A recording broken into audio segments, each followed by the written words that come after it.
লিচু চোখ কবি কাজী নজরুল ইসলাম। বাবুদের ডাল পুকুরে, হাবুদের ডাল কুকুরে, সে কি বাস করলে তারা, বলি থাম একটু তারা। পুকুরের ওই কাছে না লিচুর এক গাছ আছে না, কোথা না আসতে গিয়ে এক বড় কাস্তে নিয়ে, গাছে গেজে চড়েছি, ছোট এক ডাল ধরেছি, ও বাবা মরাদ করে পড়েছি সরাত জোরে। পড়বি পর মালিক ঘাড়েই, সে ছিল গাছের আড়ে, বেটা ভাই বড় নচ্ছার, ধুমাধুম গোটা দুধ চাল, দিলে খুব কিলো ঘুষি, একদম জোরসে ঠুসি।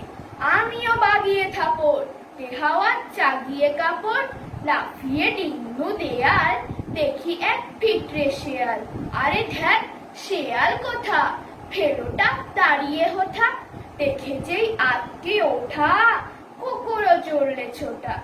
আমি কই কম মোকাবার, কুকুরেই করবে সাবার, বাবা গো মা গো বলে পাঁচিলের ফোকর বলে, ঢুকিগে বসদের ঘরে, যেন প্রাণ আসলো ধরে। যাবো ফের কানমুলি ভাই, চুরিতে আর যদি যাই, তবে মোর নামই মিছা, কুকুরের চামড়া খিচা।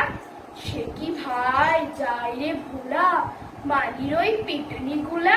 কি বলিস ফের হপ্তা, তওবা নাক খপ্তা। ধন্যবাদ।